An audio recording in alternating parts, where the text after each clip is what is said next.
Tonight on CTV News at 6. He committed a gruesome crime. I'm hoping that His Honour's recommendation has a lot of weight with the powers that be at corrections. A North Bay man is sentenced for a murder that happened 4 years ago. And they're all under one roof. We know that if we can build a collaborative environment for our recruiters, that as a region, we will be stronger and we will be able to flourish from a physician workforce standpoint. Medical recruiters come together in Sudbury. CTV News at 6 with Tony Ryma and Rick Wyman with weather. Good evening, glad you're with us on this Thursday. 10 people were arrested last night in Timmins after a man reported to police that he'd been confined and assaulted. This was the scene last night on Jubilee Avenue where police executed a search warrant. According to police, a man had gone to the police station that morning to report his confinement. Police launched an investigation and by dinner time were in the McLean Drive and Jubilee Avenue area. Police found a gun and nearly $150,000 in illicit drugs. Among the 10 arrested was a 14-year-old from Hamilton, 2 men from North York, and 1 person from Attawapiskat. The rest were from Timmins. Almost 24 people have been arrested in Sudbury in what police are calling an enforcement initiative. Officers seized drugs and $150,000 in stolen property from 2 apartment buildings on Paris Street. Between October 27th and November 7th, police confiscated cocaine, oxycodone pills, along with $15,000 in cash. 21 people are facing 28 criminal and drug offenses and also under the Highway Traffic Act. A North Bay man received a life sentence today for killing a 60-year-old man. CTV's Eric Tashner was at the courthouse for the sentencing, and we must warn you, some of the details in this story are disturbing. 60-year-old Bradley Armstrong loved to play the guitar. His close friend, Gordon Manley Woods, clutches his ashes tightly. But I still don't want to lay him to rest because I miss him dearly. Carter Parippa admitted to killing Armstrong in his Lakeshore Drive home in the evening of March 20th, 2021, when he was 21, and he used a machete to cut up the body. Parippa's rendition of the scene described him blacking out, waking up to find the dead body on the floor, and he followed guidance from TV shows to dispose of it. Parippa was convicted of second-degree murder and indignity to a human body. Justice Andrew Goodman handed down a life sentence with no chance of parole for 10 years. He said, "An act of dismemberment is the most horrific, gruesome act of violence in my 15 years as a judge." When deciding on parole eligibility, Justice Goodman took into account Parippa's plea, which spared the victim's close family from seeing crime scene photos during a trial. Why did you do that to such an innocent person that would have given you anything you wanted in life? Goodman read out sections of a report from Parippa's psychiatrist. It detailed Parippa's battles with PTSD, substance abuse, and anxiety, and that drugs may have impacted his decision that tragic night. However, the doctor said Parippa does not suffer from schizophrenia or psychosis. Substance use, misuse, and abuse issues dovetail with the criminal justice system. If we focused on addressing those issues, we would have to focus a bit less on what comes through the criminal courts. Judge Goodman is recommending Parippa serve his time at the maximum security Millhaven institution near Kingston. I'm hoping that His Honour's recommendation has a lot of weight with the powers that be at corrections. Meanwhile, the victim's close friends don't ever want to forget him. It's hard when you lose a member to a murder and dismemberment, and, you know, it's just brutal. Eric Tashner, CTV News, North Bay. And 2 people from North Bay are facing drug trafficking charges in Chapleau. A man and a woman were arrested yesterday after Anishinaabe police executed a search warrant at a residence in Chapleau. Police say the warrant was part of an ongoing drug trafficking investigation in both Chapleau and the nearby Brunswick House and Chapleau Cree First Nations. Police seized an undisclosed amount of cocaine and codeine and charged the pair with 2 counts each of trafficking. Multiple crews were called to a blaze at a home in Sudbury. this morning. Crews responded to a house fire on Howie Drive and Somerset Street at 6:30 a.m. Greater Sudbury Fire Services says there were no injuries as the home is unoccupied and is under construction. The cause of the fire is still under investigation, but is not believed to be suspicious at this time. A new report ranks Sudbury as the #1 housing sellers market in Canada. Zoocasa says the city claimed the top spot across the country in 2025. The company says this statistic represents a 7% increase year over year and reinforces Northern Ontario's status as one of the country's most competitive markets. The Sudbury Real Estate Board says this momentum hasn't slowed down since the pandemic, driven by several key factors. The board's president points to a lack of affordable housing elsewhere, the rise of remote work, and seniors looking to downsize. 4 to 6 months of supply will be a balanced market, and anything under 4 months would be a seller's market. Anything over 6 months would be a buyer's market. So currently, I think we sit under 400 listings in like Sudbury, and what's called Greater Sudbury, I guess, not including Espanola, Manitoulin, and the outlying a little further out, which isn't a lot. Pre-COVID, you would have seen 1,500 homes for sale at any given time, and we haven't seen anything over 600 or 700. Bach adds that with interest rates expected to continue to drop, he anticipates the trend will continue well into next year. The fate of the Dean Lake Bridge in Huron Shores has been decided. The bridge, built in the early 19th century, had been closed due to safety concerns. Huron Shores Council made the decision in a split vote to demolish the bridge. Rehabilitation costs for the bridge were expected to be $8 million, with a new single-lane bridge at $24 million. Along with the decision to demolish the bridge came the move to divert funds towards strengthening the only road into the area. Upwards of 200 property owners in the vicinity of Dean Lake will now have one way in and out, including for emergency services. A group called the Community Voices Committee has been working for months to protect the bridge and were frustrated by the outcome. We feel isolated, and we feel unheard, and we feel unsafe. And I want to say, what does that mean? Reducing all of that to a line on a spreadsheet, right? Coming out basically at the losing end of a financial equation. When you read the volume of what we've written and really listen to our concerns and hear them as real, that is insulting. And Johnson says the group does not feel this matter is over and is in the process of finding new strategies to save the Dean Lake Bridge. All right, it's time for our first check on weather. Here's CTV's Rick Wyman to tell us about what's happening out there. Some sunshine in the forecast coming up. Tony will also talk about our current conditions in just a couple of moments. Systems map, courtesy of Environment Canada. We've got a system moving out and yet another coming in, so we'll feel the effects of that on the weekend as well. So some details, current temperatures, 7-day forecast, and a lot more coming up. Tony, back to you. In the midst of a sneeze, I couldn't suppress that one. Sorry about that. Okay. Thanks so much, Rick. Nation building projects still to come on CTV News at 6. The Prime Minister announces the latest round of projects to get federal assistance. And the province is moving hospital patients to homes cared for by private companies.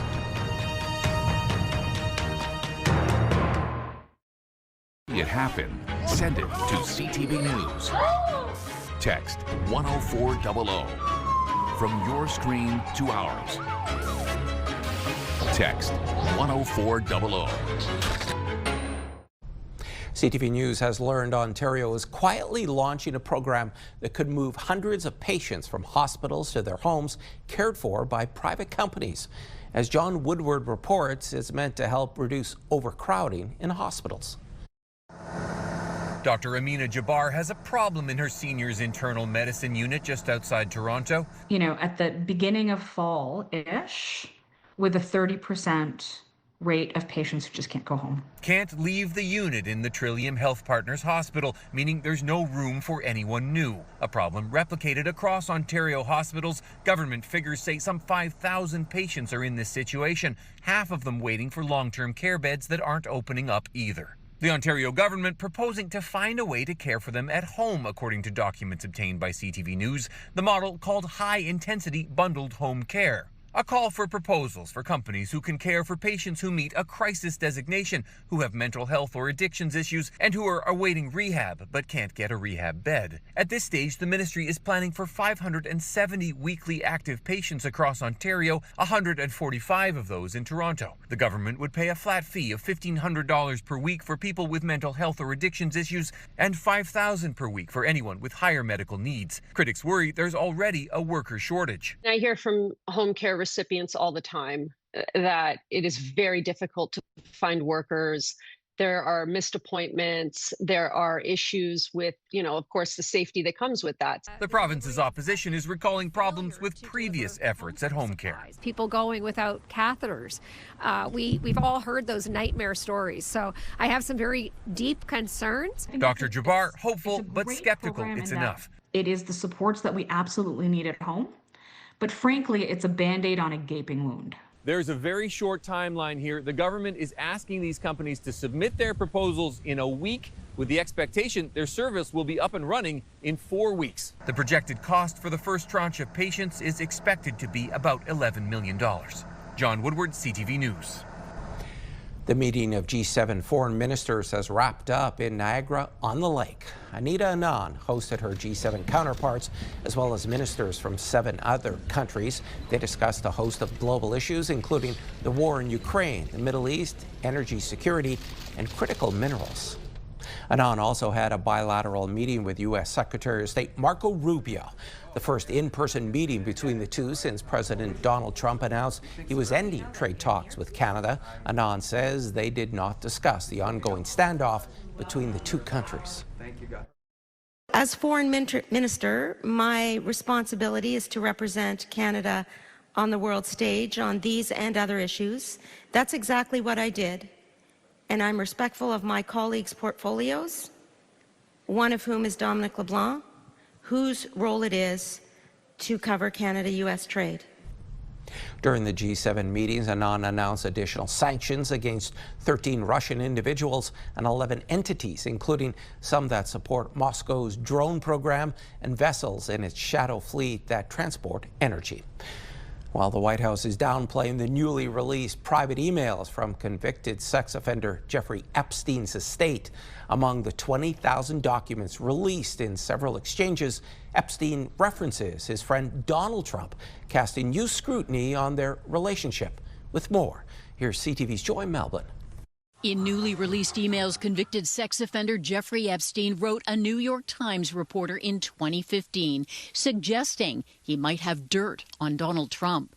Would you like photos of Donald and girls in bikinis in my kitchen? And in 2019, when President Trump was running for re-election, Epstein wrote author Michael Wolff, alleging Trump knew about Epstein's criminal behavior. He wrote, of course he knew about the girls, and he asked Ghislaine to stop. Epstein also confirmed in an email the former Prince Andrew was photographed with one of Epstein's victims, the late Virginia Giuffre, contradicting Andrew's claim that he never met her. Categorically, I don't remember meeting her at all. President Trump has denied all allegations of wrongdoing, but his administration continues to push back against releasing the Justice Department's case files, FBI investigations, names, and the scope of Epstein's crimes. Abuse survivors pleading for the truth to come out. Just rip the Band-Aid off all at once, give the public what they need, and give us what we need, which is transparency. The other survivors, my survivor sisters, they're not going away. In Washington, the politics are shifting. More Republicans now are joining Democrats demanding full public disclosure of Epstein's crimes. I would remind my colleagues that this vote is going to be on your record for longer than Trump is going to be president. The pressure on this White House is not letting up. Democrats now have the numbers to force a vote next week that could lead to the full release of the Epstein files. Joy Melvin, CTV News, Washington. All right, back now for a check on your current conditions. Here's Rick. Hopefully I won't sneeze my way through this one, Tony. We've got some current conditions coming up momentarily. Forecast radar, nothing worse than trying to suppress a sneeze. System moving in by the weekend. We've got some snow to the north and some rain to the south. We'll keep a close eye on that. Meanwhile, we've got our current temperatures. Let's begin in Moosonee, as we always do, at -2. Some light precipitation there. Cochrane -6. Timmins -3. Kapuskasing, some snow. Light snow at -4 this hour. Meanwhile, in Chapleau, -3. Wawa +1. And Sault Ste. Marie, clear conditions and 3 degrees. Parry Sound, we've got a reading of -1. Mainly cloudy skies there. North Bay -2 with the clouds. Temiskaming Shores -3. And Kirkland Lake at -2. Greater Sudbury Nickel Belt 0 with the clouds as well. Espanola +1, Elliott Lake 1, and Gore Bay 3, mainly cloudy skies. Big difference from last night's conditions across the northeast. We'll take a look at the 7-day forecast. And Tony, a picture to brighten up your day. It's kind of like a summertime shot, and it involves a dog. How about that? So that's coming up in just a couple of minutes. Can't wait for that. Thanks so much, Rick. Nation-building project, including a big one north of Timmins. We'll have that story when we return.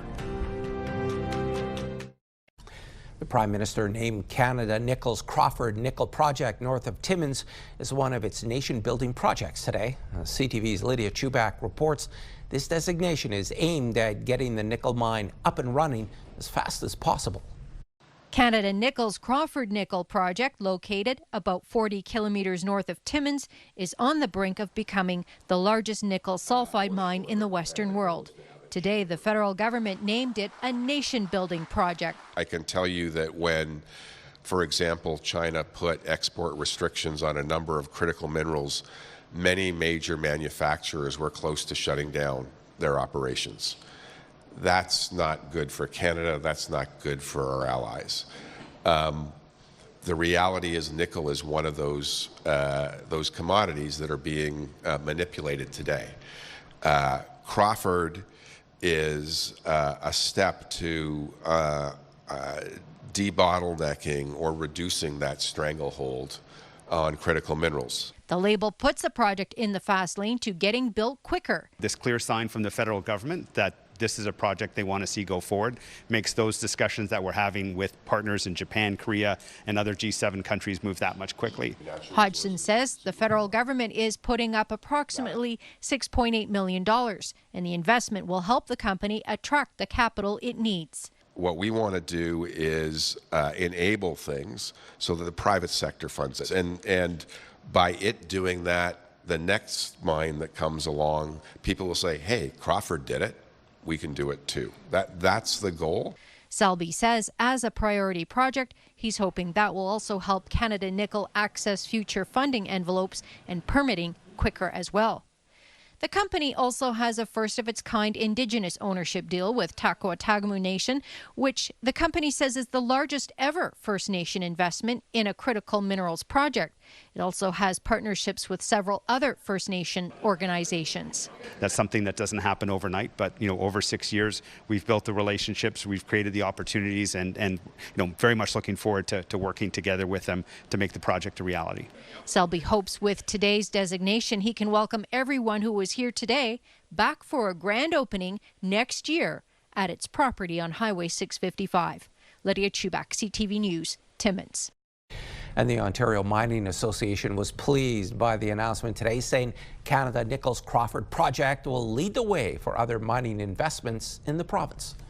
I think if we see it for projects like Canada Nickel's project, we're going to start seeing it for others. And it's really important to be able to see that progress, to see projects in the pipeline like the Crawford project come to fruition and get this kind of support. I'm confident that both levels of government, they're really trying to take a whole of government approach to this, right? All their departments are getting together to show that mining is a critical priority for the province and for the country.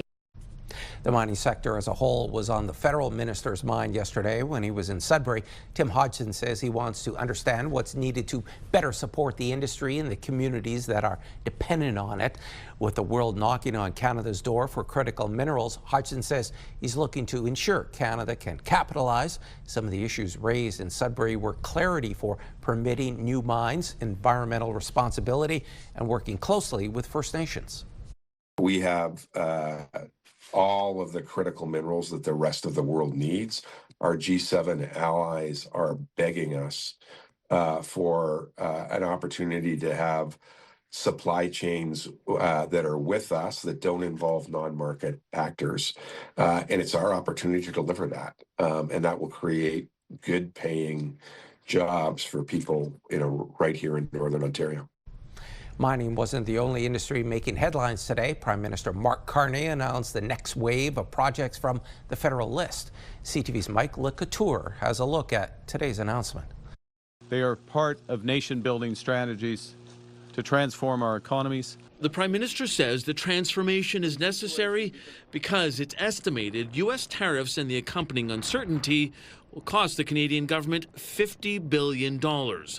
It's why one of the projects supported by the federal government is a BC liquefied natural gas facility. Silesums will become Canada's second largest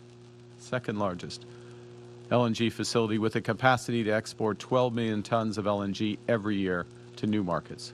In addition to that facility, the second round of projects includes a hydroelectric development project in Iqaluit, the Sisson Mine project in New Brunswick, the Crawford Nickel Mine project in Northern Ontario, the North Coast Transmission Line in northwestern BC, and the Nouveau Monde Graphite Mine north of Montreal. All of them at various stages of development. And the head of the Major Projects Office says her role will be to speed up the process. Our job is all about making sure that people get across the line, get everything they need to get built on time and on budget. Conservative leader Pierre Poilievre says the new federal office is part of the problem. He's created yet another bureaucracy, a new bureaucratic hurdle for miners and oil and gas enterprises and other resource companies to jump through in order to get anything approved. While the goal is to make Canada less reliant on trade with the U.S., some researchers say governments need to look beyond the current trade issues. We need to think about what's going to happen with that land after mining's finished. What post-mining land uses could be secured there. In addition to the 6 projects, the federal office will implement a strategy to improve infrastructure in an area between BC and Yukon, also known as the Northwest Critical Conservation Corridor. Mike LeCouture, CTV News, Ottawa. And there's more news still ahead, but first, here's your full weather forecast with Rick. And we're gearing up for the weekend, Tony. We've got a system moving out of northeastern Ontario and another system which is about to move in. This is the one that's moving out right now. This is what it's going to look like by about supper time tomorrow, 4 o'clock, 5 o'clock. We'll get some sunshine in the forecast, a few cloudy breaks as well, and then we've got some snow and rain come Saturday. This is what it's going to look like at supper time on Saturday. So keep that in mind. We'll get to the numbers momentarily. Overnight conditions, chance of flurries, Greater Sudbury, Sault Ste. Marie, chance of sleet. Chance of flurries in Timmins, Temiskaming Shores, chance of flurries and chance of sleet in North Bay. Moosonee, flurry activity in Caphurst, chance of sleet in Wawa, chance of sleet in Gore Bay, rain snow mix in Parry Sound at -1, so be careful driving down Highway 69. Sudbury, Nickel Belt, sun and cloud tomorrow at 2, chance of showers Saturday, chance of flurries, so you'll see that changeover by Saturday evening, 4 and 0, your highs. Monday, Tuesday, sun and cloud, your highs 0 and +1, some cloud cover Wednesday at +1 as well. Sault Ste. Marie, Algoma, mainly sunny tomorrow at 6. Another 6-degree day. I like that number 6 for November. That's a nice temperature. Chance of showers Saturday, chance of flurries on Sunday. Monday, chance of flurries, the odd sunny break, and again a high of 2. 3 degrees both Tuesday and Wednesday. Tuesday, some sun and cloud and some cloud cover come Wednesday. That's slightly below normal for this time of the year in the Sault and Algoma. Timmins, Cochrane, Kapuskasing, sun and cloud tomorrow -1, chance of showers Saturday, chance of flurries both at 60%, that chance of flurries. Sunday, 2 -1, your temperatures. Monday, Tuesday, here we go, chance of flurries, 30% and 40% with highs of -1, and a cloud cover Wednesday, again at -1, your normal is at 0. Temiskaming Shores, Kirkland Lake, chance of flurries tomorrow, the odd sunny break at +1. 2 degrees on Saturday, chance of showers. Chance of flurries on Sunday. Here we go, Monday, Tuesday with sun and cloud, your highs at -1, dropping down or going going back up, 0 Wednesday, cloud cover, and more of the same come Thursday. Your normal is at +1. North Bay, West Nipissing, chance of flurries tomorrow at +1. 3 degrees on Saturday, chance of showers. Chance of flurries on Sunday at 30%. A high of only 0, +1 on Monday, sun and cloud. Tuesday and Wednesday, more sun and cloud, 0 and +1. So what else would you expect at this time of the year as we get past that mid-month mark in November? Which hasn't really been all that bad, because Environment Canada was saying that it could be a warmer than usual month for the month of November. How about some thoughts of summer and a dog named Ellie with our pick of the day? Ellie's a great golf fanatic, likes to chase geese all around the Osprey Links golf course in the North Bay area. Mitchell, thank you so much for that pick. Thoughts of summertime? Check out the blue sky, just a few clouds, Ellie enjoying herself, and the sunshine. We're back with more coming up. Tony has news after the break.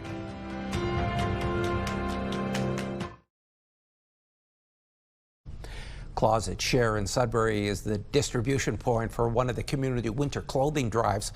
The demand is so great it needs volunteers to help on distribution days after some unsettling issues arose this past weekend. CTV's Alan Everson reports. This warehouse area at Closet Share was where 3,000 pieces of winter clothing donated by the community were given away this past Saturday. By 8 o'clock in the morning, we had a lineup of over 40 people outside. By 10 o'clock, we had over 200 people walk through the doors. By 10:28, we ended up having to ask everybody to leave because we ran out of supplies. Porter says there were some upsetting issues at the clothing pickup. There was a lot of people fighting for clothing, and there was some racial slurs going on, so we basically just asked everybody to leave once all the product was gone. The warehouse is already being restocked for another giveaway, November 22nd and 29th.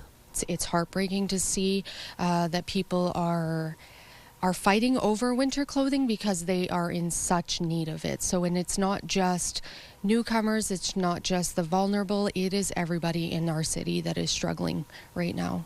Porter says she has reached out to Greater Sudbury Police to help with crowd control and any conflicts, but has been told it would have to be a paid duty officer, which the nonprofit can't afford.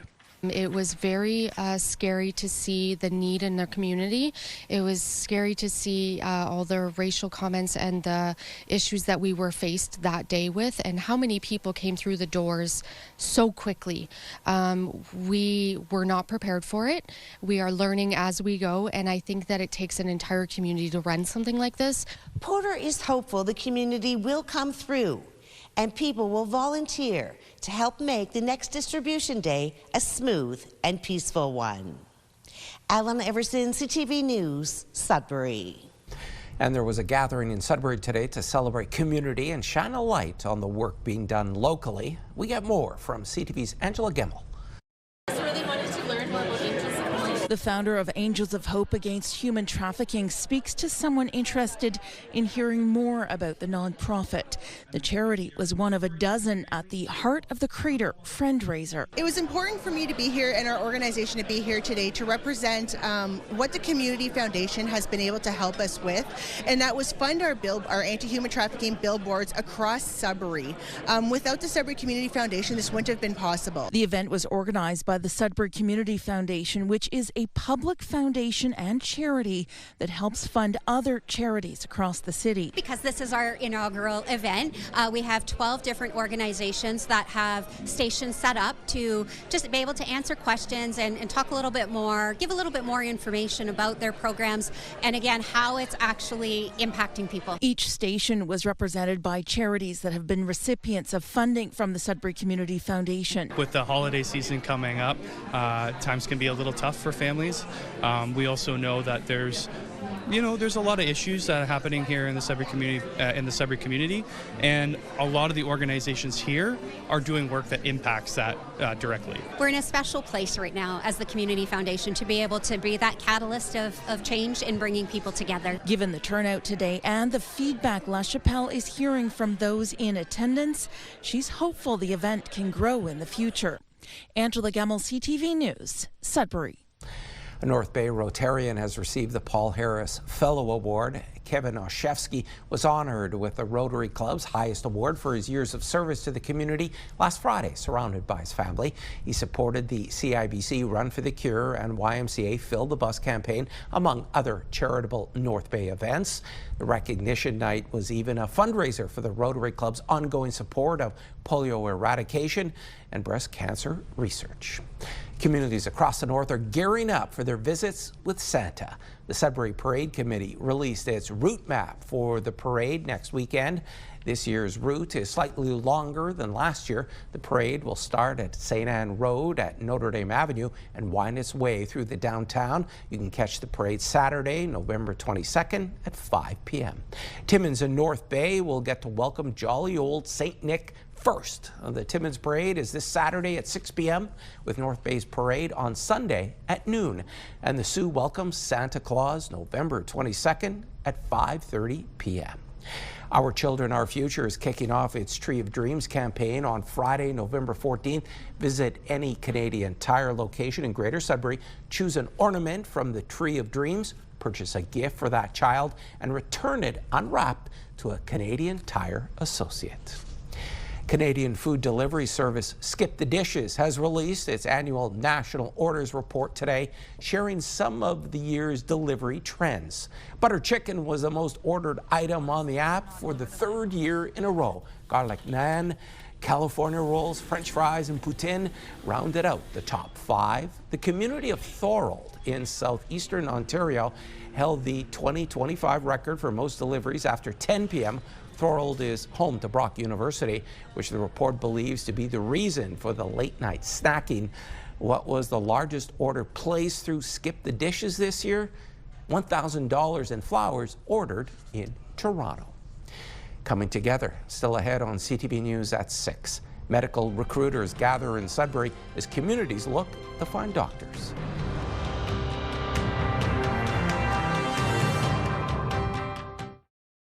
Clothing provided by Laura, Melanie Lynn. Physician recruiters from more than 30 communities across Northern Ontario are in Sudbury today.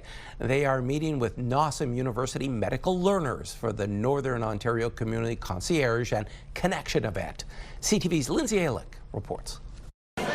It's the first time Northern recruiters have been under one roof. We know that if we can build a collaborative environment for our recruiters, that as a region, we will be stronger and we will be able to flourish from a physician workforce standpoint. The Northern Ontario Community Concierge and Connection event featured a professional development day, followed by a dinner and networking. Often in recruitment, people think it's competition, like I'm competing with the community next door, but really we're supporting each other, because a physician that's going to be finding their home in my community might not be finding their home in a different community. Smith says funding is a challenge when it comes to recruitment, but so is geography. Communities are very spread out. Again, in Sioux Lookout, we're fortunate. We do have flights flying into Sioux Lookout daily from Thunder Bay or Winnipeg.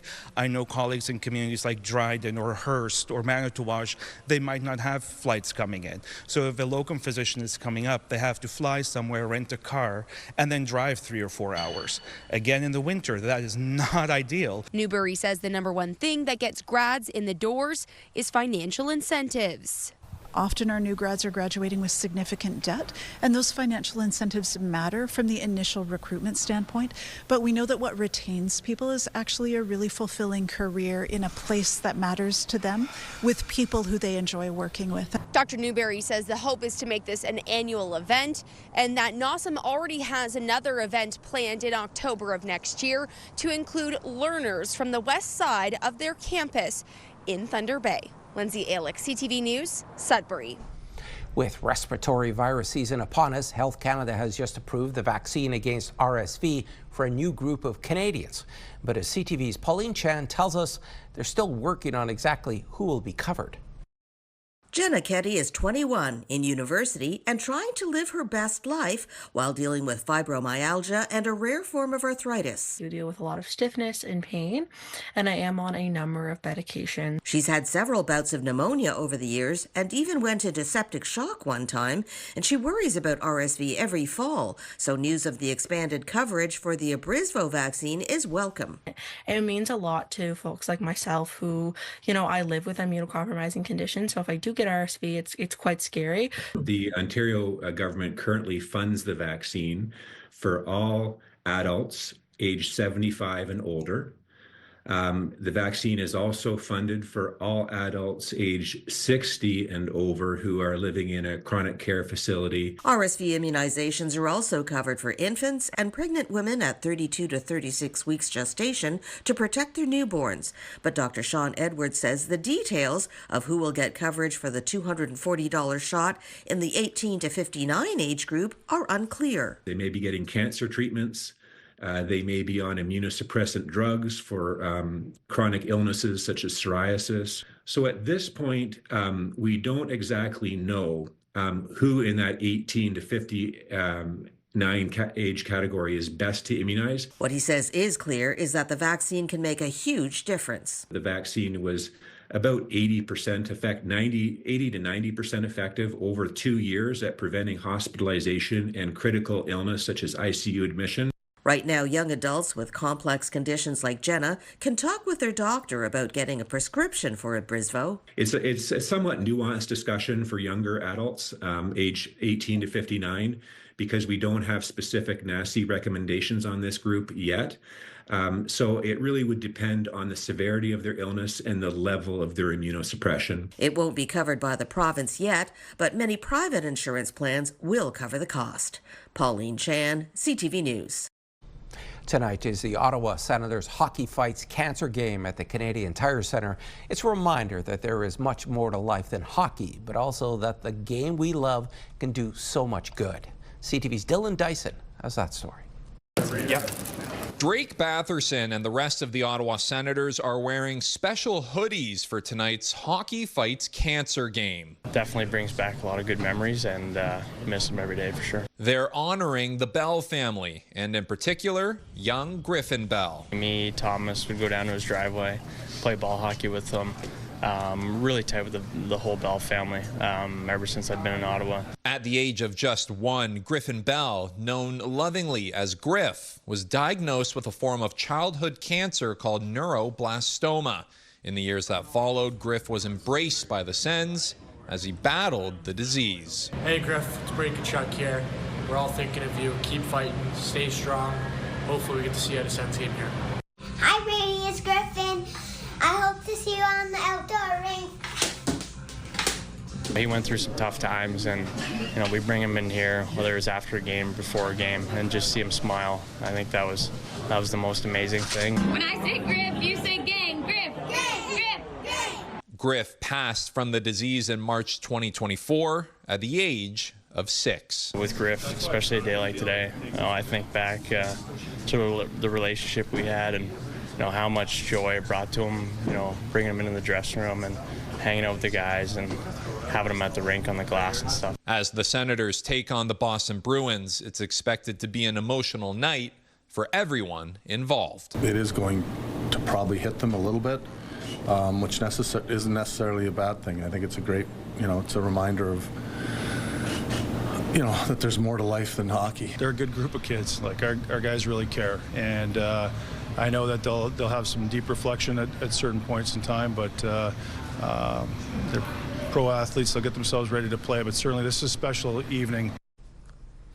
And that was Dylan Dyson reporting. 2 northern teams are taking to the ice tonight in the OHL. The Sioux Greyhounds are in Windsor to take on the Western Conference leading Spitfires at 7:05, and the North Bay Battalion are hosting the Erie Otters. Tonight's game in the Gateway City is the big ticket game with local police and Special Olympians collecting money for the 2027 Special Olympic Winter Games, which will be held in North Bay.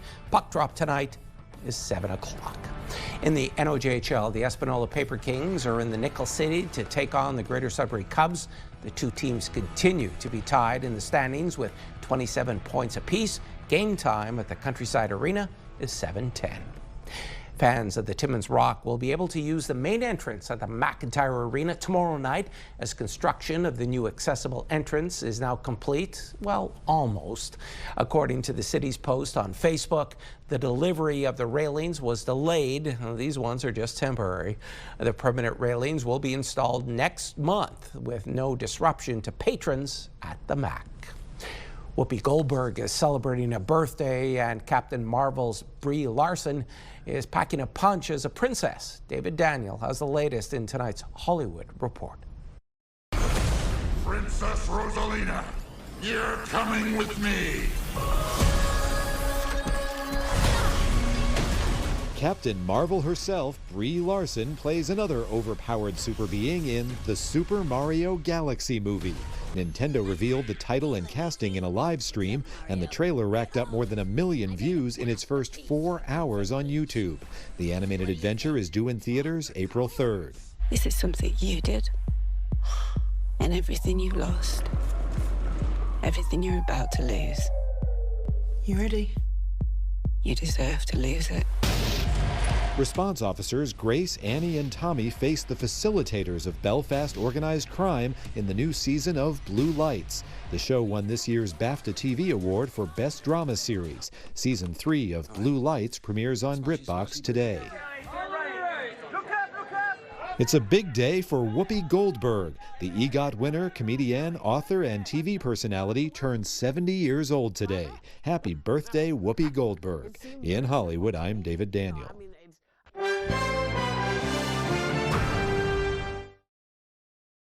The head of the distiller that makes sourpuss says he has no choice but to move production to Canada. Amid the Canada-U.S. trade war, Minnesota-based Phillips Distilling Company says the brand lost virtually all of its business in Canada after most provinces took American booze off shelves in response to U.S. President Donald Trump's tariffs. CEO Andy England says nearly 98% of the 1 million bottles of sourpuss it sold last year were in Canada, amounting to Canadian sales of $23 million. Nervous investors sent the market sinking today. It was one of the worst days since April when all the American tariffs were announced. BNN Bloomberg's Marella Fernandez has more. North American markets are deep in the red today as investors sell off big tech. Investors want to take less risk now that the U.S. government is restarting. There are concerns about all the economic data that has been delayed, like the labor reports, which could show a weakening U.S. economy. That has investors pivoting to steadier stocks. Here are the closing numbers for the day. The Canadian dollar is down to 71.28. West Texas Intermediate crude is up to 58.64. Western Canadian Select down almost $2.50 to 46.77. And the TSX sank 573 points, ending the day at 30,253. Those are your business headlines. I'm Marella Fernandez. And here are the current prices for some key commodities we watch. Gold is down $23.80, closing the day at $41.71.53 U.S. an ounce. Silver also down 97 cents. Copper is up 7 cents, and nickel is up a penny, ending at $6.75 U.S. a pound. And before we go, Rick is back now for one last look at your Friday weather. Things will brighten up for tomorrow to kickstart the weekend, Tony. Let's check out some of the temperatures in store. 2 degrees Greater Sudbury, some sun and cloud. -1 in Timmins, sun and cloud as well. Mainly sunny in the Sioux at 6. Continuing on over to North Bay, chance of flurries at 1. Perry Sound, mainly sunny at 4, and 1 chance of flurries in Temiskaming Shores. Tony? Thanks, Rick. A couple from Vancouver Island recently got an unexpected visitor. A giant whale stopped outside their house for a swim. As CTV's Adam Sawatsky tells us, they scrambled to catch the rare visit on camera when things got a little silly. It's too big for a sea lion. After glancing out their front window, Kathy Johnson and Peter Miris noted something unusual on the surface of the water. Peter yelled, "Whale, it's got to be a whale," and he took off, as he does. He grabbed a video camera, jumped in his boots, and ran down to the dock. Kept looking, and suddenly this whale pops up like And I immediately go like, oh my God. So Peter kept recording, attempting to capture footage at the other end of the dock, but by the time he reached it, the whale had already turned around. So Peter started running back to where he started. Basically did a dive onto the dock, stuck my hand as deep as I could with the camera running into the water. By the time Peter had captured this, Kathy had climbed up to the bow of the boat to offer direction. And the whale would show up, and then I would say, he's going this way. Peter would jump up and run to the other end of the dock and do the same thing again. For almost 30 minutes, Peter and the whale kept going back and forth together. Each time I was running like a madman, and in my head I had the Benny Hill music going.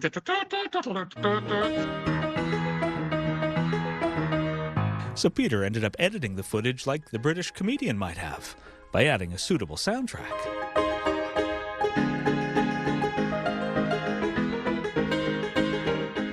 It was really funny. I actually wondered if the whale was kind of snickering behind his fin. Peter will not anthropomorphize the animals, but I will. Whether the humpback found all this as humorous as the humans or not, Peter and Kathy agree. This whale of a tale is one they'll never forget. Just amazement, respect. So it's a big animal, but it's so gentle and it's so aware of you being there. We're all in this world together, and it's a good reminder that it's not us and them, it's all of us together. Adam Sawatsky, CTV News. Before we go, we have one correction for you tonight. The Timmins Parade is this Saturday at 6 p.m. with North Bay's Santa Claus Parade on Sunday at noon. The Sioux welcomes Santa Claus November 22nd at 5 p.m. and Sudbury's Parade is Saturday, November 22nd at 5:30 p.m.